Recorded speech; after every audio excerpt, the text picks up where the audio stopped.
በዚህኛው ሴክሽን የምንመለከተው ስለ ዌብሁክ ሲሆን በቅድሚያ ዌብሁክ ምን ማለት ነው? ዌብሁክ ማለት ኢቨንትን መሰረት አድርጎ ሁለት የተለያዩ ሲስተሞች ሪል ታይም ዳታ ትራንስፈር የሚያደርጉበት ሜካኒዝም ነው። ዌብሁኮችን የሚጠቀሙት የተለያዩ ፔመንት ሲስተሞች፣ ሜሴጂንግ አፖች፣ ሲአርኤሞች ሲሆኑ ከተለያዩ ሲስተሞች የሚለዩ ደግሞ ሪል ታይም መሆኑና ኢቨንት ቤዝድ መሆኑ ነው። በኤፒአይ እና በዌብሁክ መሀል ያለው ተመሳሳይነት ሁለቱም ለሁለት የተለያዩ ዲቫይሶች ዳታ ትራንስፈር ለማድረግ እንጠቀምባቸዋለን። ሁለቱም ጄሰን ይጠቀማሉ። ሁለቱም ኤችቲቲፒ እና ኤችቲቲፒኤስ የመሳሰሉ ፕሮቶኮሎችን ይጠቀማሉ። በኤፒአይ እና በዌብሁክ መሀል ያለው ልዩነት ደግሞ ኤፒአይዎች ሁልጊዜም ኢቨንት ትሪገርድ ላይሆን ይችላሉ። ነገር ግን ዌብሁኮች ሁልጊዜም ኢቨንት ትሪገርድ ናቸው። ዌብሁኮችን በአብዛኛው ጊዜ የምንጠቀማቸው ፔመንት ሲስተሞችን እና ሜሴጂንግ ሲስተሞች ላይ ነው።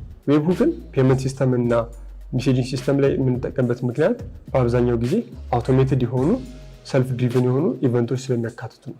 አሪፍፔይ የተለያዩ ዌብሁኮች ሲኖሩት ዌብሁኮችን የምንጠቀምበት አንድ ሴናሪዮ ስንመለከት በቅድሚያ እኛ አንድ ዌብሁክ ዩአርኤል ሴታፕ እናደርጋለን። ከዛም ከስተመራችን አሪፍፔይን ተጠቅሞ አንድ ፔመንት ኮምፕሊት ያደርጋል። አሪፍፔይ ያንን ዌብሁክ ዩአርኤል ተጠቅሞ ሪስፖንድ ያደርግልናል። በዛ ሰዓት የኛ አፕሊኬሽን ቤዝድ ኦን ዳት ሪስፖንስ አፕዴት ያደርጋል ማለት ነው። በአሪፍፔይ ጊዜ ዌብሁክ የምንጠቀመው የተለያዩ ኦፕሬሽኖቻችን ካካሄድን በኋላ በእኛም አፕሊኬሽን ላይ እነዛ ኢፌክት እንዲኖራቸው ለማድረግ ነው። ፈርዘር ስለ ዌብሁኮች ማወቅ ከፈለጋችሁ ማስቀመጥነው ዶክመንቴሽኖች ላይ ማየት ትችላላችሁ።